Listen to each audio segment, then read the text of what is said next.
अरविंद केजरीवाल जी निश्चित तौर पर भगवान है। मैं तो उनको कह ही चुका हूँ, कृष्ण के अवतार हैं वो।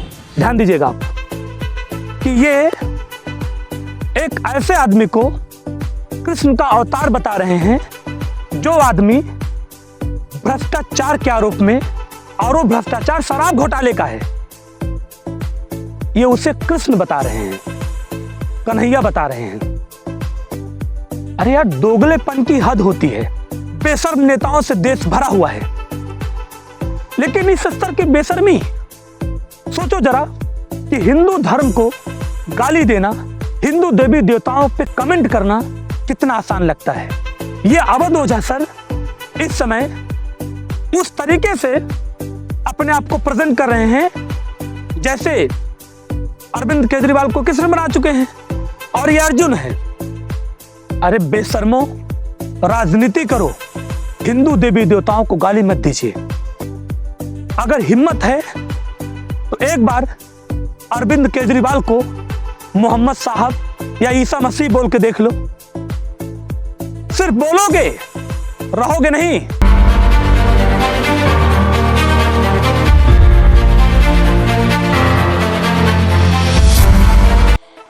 नमस्कार साथियों, मैं सुधाकर तिवारी। आज के इस डिस्कशन में मैं बात करने वाला हूं अवध ओझा सर की।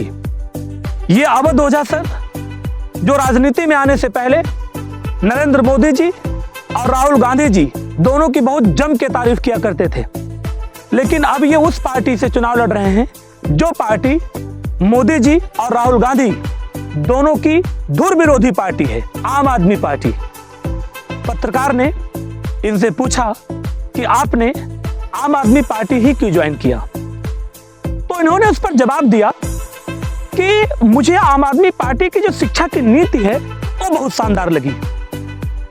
मैं आपकी जानकारी के लिए बता दूं कि दिल्ली सरकार में शिक्षा मंत्री रहे मनीष सिसोदिया शिक्षा में ही भ्रष्टाचार के आरोप में जेल जा चुके हैं और उन पर मुकदमा चल रहा है।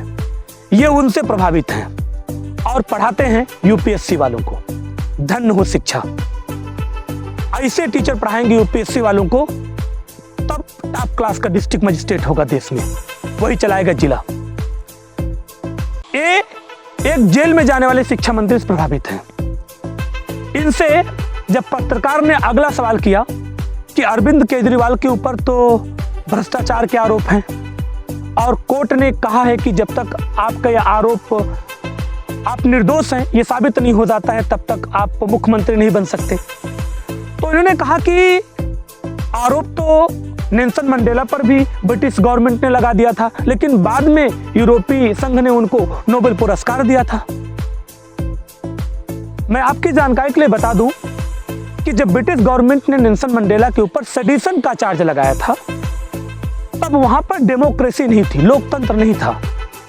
तो ब्रिटिश गवर्नमेंट के खिलाफ जो भी क्रांतिकारी आवाज उठाता था उस पे वो लोग सेडिशन का चार्ज लगा देते थे। हम आपको बता दें हिंदी में कि सेडिशन का मतलब होता है राजद्रोह। अब इस महान गुरुजी को भ्रष्टाचार के आरोप में और सेडिशन के चार्ज में फर्क नहीं लग रहा है। ये इतिहास के टीचर हैं भाई, मैं इनसे बड़ा टीचर तो नहीं हूं, लेकिन इतनी जानकारी हमको है कि सेडिशन के चार्ज में और भ्रष्टाचार के आरोप में बहुत बड़ा फर्क होता है। और सेडिशन का चार्ज तब लगा था वहां पर नेल्सन मंडेला के ऊपर जब उस देश में डेमोक्रेसी नाम की कोई चीज नहीं थी। ब्रिटिश गवर्नमेंट जो चाहती थी, जो भी उनके खिलाफ आवाज उठाता था, उनके खिलाफ सेडिशन का चार्ज लगा देते थे। भारत में सैकड़ों ऐसे क्रांतिकारी रहे हैं जिनके ऊपर ब्रिटिश गवर्नमेंट ने सेडिशन का चार्ज लगाया था, राजद्रोह का चार्ज लगाया था। ये कुछ दिन पहले इनका बयान आप सुन लीजिए। अरविंद केजरीवाल जी निश्चित तौर पर भगवान है। मैं तो उनको कह ही चुका हूँ, कृष्ण के अवतार हैं वो। ध्यान दीजिएगा आप कि ये एक ऐसे आदमी को कृष्ण का अवतार बता रहे हैं जो आदमी भ्रष्टाचार के आरोप में, और वो भ्रष्टाचार शराब घोटाले का है। ये उसे कृष्ण बता रहे हैं, कन्हैया बता रहे हैं। अरे यार, दोगलेपन की हद होती है। बेशर्म नेताओं से देश भरा हुआ है, लेकिन इस स्तर की बेशर्मी, सोचो जरा कि हिंदू धर्म को गाली देना, हिंदू देवी देवताओं पे कमेंट करना कितना आसान लगता है। ये अवध ओझा सर इस समय उस तरीके से अपने आप को प्रेजेंट कर रहे हैं जैसे अरविंद केजरीवाल को किसने बना चुके हैं, और ये अर्जुन है। अरे बेशर्मो, राजनीति करो, हिंदू देवी देवताओं को गाली मत दीजिए। अगर हिम्मत है तो एक बार अरविंद केजरीवाल को मोहम्मद साहब या ईसा मसीह बोल के देख लो। सिर्फ बोलोगे, रहोगे नहीं। अच्छा, माना कि बेशर्म नेताओं से देश भरा हुआ है, लेकिन इस स्तर की बेशर्मी, सोचो जरा कि हिंदू धर्म को गाली देना, हिंदू देवी देवताओं पे कमेंट करना कितना आसान लगता है। ये इतिहास के टीचर हैं और ये नहीं पता है कि जिसके ऊपर शराब घोटाले के भ्रष्टाचार के आरोप में तो जेल जा चुका है, ये उसे कृष्ण बता रहे हैं। धन्य हो यूपीएससी के टीचर, ऐसे पढ़ाएंगे यूपीएससी को। ये कहते हैं कि आरोप लग जाने से कुछ नहीं होता है। आप सबको अगर ये बात पता हो तो अरविंद केजरीवाल ने एक बार कहा था कि राजनीति में जिस पे आरोप लग जाए उसे तुरंत अपने पद से इस्तीफा दे देना चाहिए। और ये उस अरविंद केजरीवाल ने कहा था जो अरविंद केजरीवाल तिहाड़ जेल में बंद होने के बाद भी इस्तीफा नहीं दिया था। कोर्ट ने जबरदस्ती इस्तीफा दिलवाया। कहा कि अगर आप मुख्यमंत्री रहे तो जांच में आप डिस्टर्ब करेंगे, इसलिए आप अपने पद से इस्तीफा दीजिए।